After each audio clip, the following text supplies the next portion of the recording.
News 18 India. ये था कि अगर नीतीश जी के पास जरा सा जमीर होगा तो वो एनडीए में नहीं जाएंगे। शिवानंद जी कह रहे थे, मैं इसी पर रिएक्शन, इसी से बातचीत का सिलसिला शुरू करूंगा। समाजवादी पार्टी राजनीतिक विश्लेषक मौजूद हैं, बीजेपी के प्रवक्ता मौजूद हैं। जी, आप कुछ कहना चाहते हैं? समाजवादी अखिलेश जी ने भी कुछ बोला है, मैं बाद में आता हूं। देखिए, मैं ये कहना चाहता हूं कि बड़ा खुश हो रहा, मैं पूछना चाहता हूं बीजेपी वाले से नीतीश कुमार कैसे हैं। और मैं आपसे पूछना चाहता हूं, अखिलेश जी कह रहे हैं कि अगर नीतीश जी यहां रहते तो प्रधानमंत्री बन सकते थे। कुछ दिन पहले वो कह रहे थे बहन जी को तो मैं प्रधानमंत्री बनाना चाहता हूं, सभी को प्रधानमंत्री बनाना चाह रहे हैं, लेकिन कोई रुक ही नहीं रहा है। दिक्कत क्या है, मैं ये आपसे पूछ रहा हूं।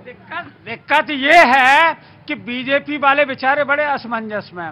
अभी तो पलटू चाचा कह रहे थे, अब फिर जिंदाबाद बोलनी पड़ सकती है। तो ये तो इन्हें बेचारों को पता ही नहीं कि करें तो करें क्या। राजनीति बड़ी बेवफा नहीं होती, बावफा होती है।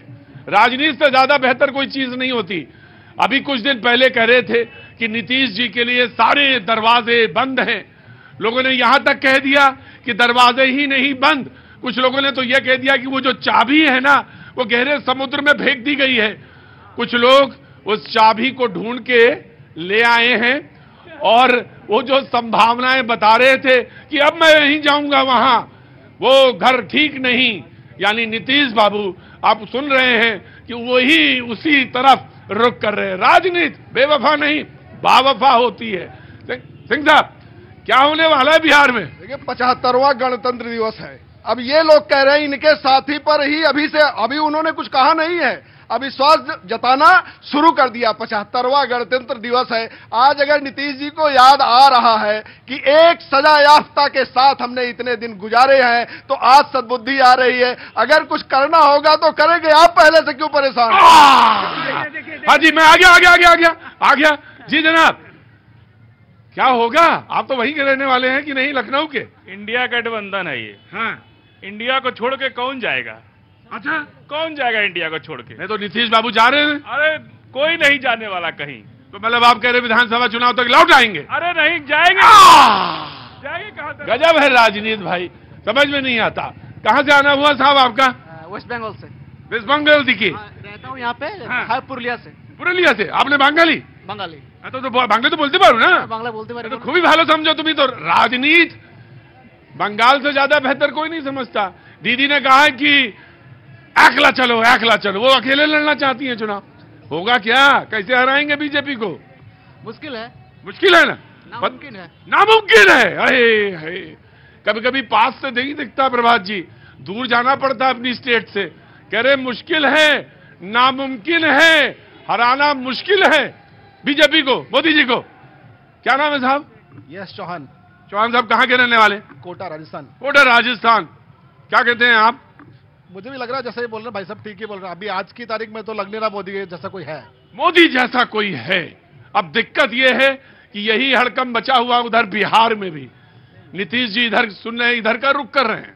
नीतीश जी की बातें उतनी ही समझ में आती है प्रतीक भाई, जो कहते हैं ना वो गधे के सर पर सिंह वाला सीन जो होता है। रही राकेश भाई बोल रहे थे तो मुझे बड़ा आनंद आ रहा था कि आज राकेश भाई के मुखारविंद से इतने सुसज्जित शब्द निकल रहे थे। इनको पता है, उनको पता है। अरे हमें तो सृजन घोटाला भी पता है राकेश भाई, कहीं चाबुक तो नहीं चला दिया। पता करना पड़ेगा ये सब बातें। अब रह गई नीतीश जी की बातें। ये पिछली बार भी बोले थे मिट्टी में मिल जाऊंगा, भाजपा में नहीं जाऊंगा, गए फिर आए। तो ये एक ना हरियाणा में चलता था आया राम गया राम। अब ओरिजिनल नीतीश कुमार बोल दो आप, आया राम गया राम कहने की जरूरत नहीं है। और राकेश भाई, ये जो राजनीति का स्तर जिस जगह पे लेके आप जा रहे हो ना, देश और देश का इतिहास काले शब्दों में, काले अक्षरों में लिखेगा इन चीजों। अरे जाए कोई आए कोई, सिंह साहब से क्या मतलब भाई है? अभी नीतीश कुमार, आरजेडी के लालू यादव, तेजस्वी, इन लोगों का बयान नहीं आया, चिंतित तो हो गए। मतलब आप कह रहे दूध के धुले नहीं है ये? मैंने कुछ बोला ही नहीं। अब उनको तकलीफ हो गई मेरी बात से तो बात। सर, सबसे मजे की बात कि आज ऐसी परिस्थिति बनी क्यों? हमारे नीतीश कुमार, हमारे जो मुख्यमंत्री हैं, उनको 2-4 साल के बाद अनुभव होने लगता है कि वो मुख्यमंत्री हैं कि नहीं है। इसीलिए एक बार इस्तीफा देते हैं, फिर शपथ ग्रहण लेते हैं, अरे हाँ हम ही हैं मुख्यमंत्री। खैर आज जो स्थिति है, जो पलटू चाचा की बात कर रहे थे, मैं आज सच में पूछना चाहता हूं बिहार के जनता के रूप में कि पलटू चाचा कौन है? नीतीश कुमार पलटू चाचा है या लालू यादव पलटू चाचा है या भाजपा पलटू चाचा है? जो उनसे पकड़ता है उनको कैच कर लेती है। लेकिन आज देखिए स्थिति यह है कि बिहार में अकेले सत्ता में आना बहुत मुश्किल है। यानी दो लोगों का गठबंधन बहुत, मैं आप ही के पास आऊंगा, दो लोगों का गठबंधन बहुत जरूरी है। एक के पास है 79 सीट्स, एक के पास है 78 सीट्स।